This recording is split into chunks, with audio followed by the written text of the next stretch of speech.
Pekerja kreatif itu memang lebih cocok menggunakan MacBook. Kenapa demikian? Ya, alasannya cukup sederhana gitu. Berdasarkan pengalaman gue, ini kan gue pakai MacBook nih. Sekarang, ini baru gue beli sih. Gue menggunakan sekarang MacBook Pro M1 Pro yang 16 inci. Sebelumnya gue pakai MacBook Pro 2015, itu gue pakai cukup panjang gitu.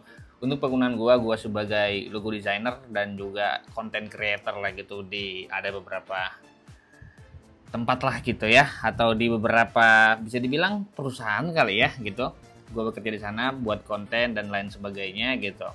Kenapa MacBook itu lebih cocok buat pekerja kreatif atau buat konten creator atau buat desainer gitu? Alasan pertama itu layarnya. MacBook itu sejauh yang gue tahu, dan karena gue juga cukup ngulik laptop ya,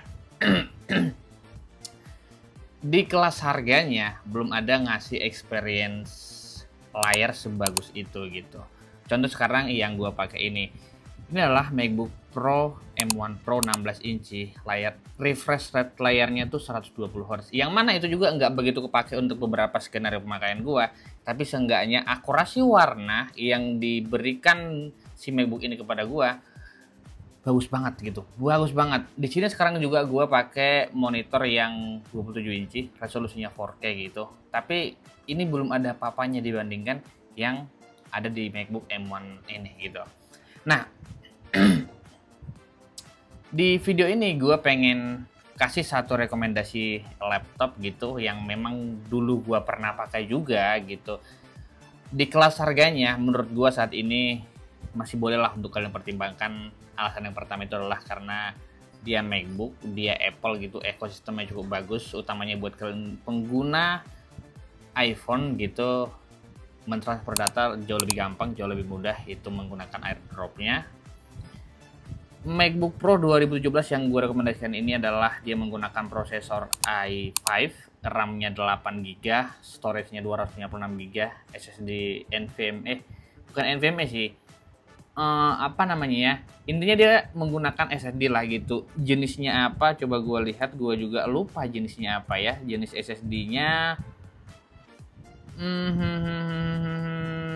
Oke, nanti gue taruh di sini deh apa jenis SSD-nya. Yang pasti kalau MacBook dia sudah menggunakan SSD yang cukup bagus dan cukup cepat gitu. Dan dibalik itu juga dia menggunakan layar resolusinya 2K Retina display, itu pasti gitu. Untuk kelas harga 5 jutaan menurut gua saat ini di pasaran, mau itu laptop baru ataupun second, belum ada yang bisa memberikan experience sebagus ini gitu. Mulai dari bodinya, desainnya, kameranya gitu, layarnya, performanya gitu. Nah, untuk performanya gue udah tes menggunakan Geekbench di penggunaan bukan penggunaan deh, di pengetesan untuk prosesor dan juga GPU seperti hasilnya. Dan sedikit konteks, sebelum gue pakai ini juga, gue tadi lupa spill di awal, gue juga pakai MacBook Air M2. MacBook Air M2 memang untuk penggunaan gue pakai buat editing video, gue pakai buat desain logo, gue pakai untuk multitasking, itu masih bagus banget, masih aman-aman banget. Untuk pemakaian gue itu kurang lebih gue pakai setahun kali ya. Iya, gue beli di awal 2023, 2 tahun kali ya. Gue beli awal 2023 dan gue jual di awal tahun 2025. Jadi 2 tahun kurang lebih gue pakai MacBook Air M2. Untuk skenario pemakaian gue itu masih aman banget gitu buat multitasking. Bahkan gue pakai laptop itu ya, setiap hari itu lebih dari 12 jam. Itu full gue pakai terus ya, karena gue juga punya pekerjaan lah gitu.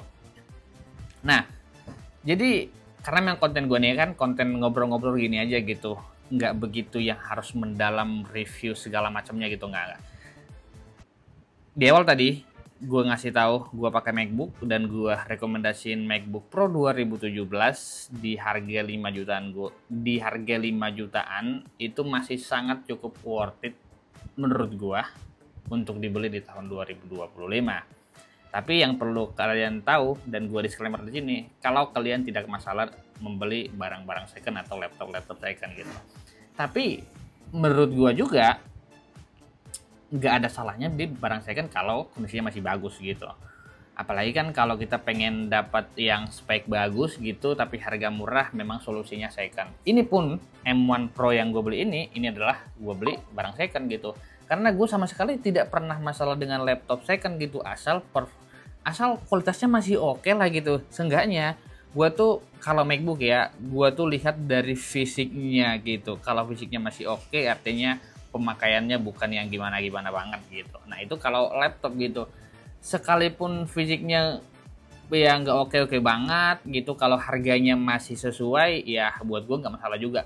Karena gue juga nih beli HP Samsung ya, nih Samsung S21 Ultra gitu, karena ini kondisi fisiknya masih oke gitu, walaupun di bagian sini dia ada lecet gitu ya, tapi untuk harga 7 jutaan menurut gue beli ini beberapa bulan lalu masih worth it gitu. Jadi nggak ada salahnya beli laptop second kalau kita ngerti akan resikonya gitu. Jadi MacBook Pro 2017 yang gue rekomendasiin itu adalah dia punya 2 port USB-C dan juga 1 audio jack. Memang portnya nggak banyak banget, tapi kalau kalian butuh port tambah nih ya pastinya harus pakai USB hub gitu. Jadi memang kalau kalian konten kreator pemula gitu ya, yang pengen experience layar yang bagus, kualitas layar yang bagus, ya gua bisa menyarankan MacBook Pro 2017 ini, dan link ordernya gua ada buat di deskripsi. Jadi paling itu aja konten kali ini. Jangan lupa like kalau suka, di subscribe kalau tidak suka. MacBook Pro 2017 Core i5, GPU-nya Iris Plus Graphic 60, RAM-nya 8GB, storage-nya 256GB. Hasil tes GPU-nya juga gue lampirkan. Layarnya 13 inci, 2K Retina display dengan tingkat kecerahan 500 nits ya.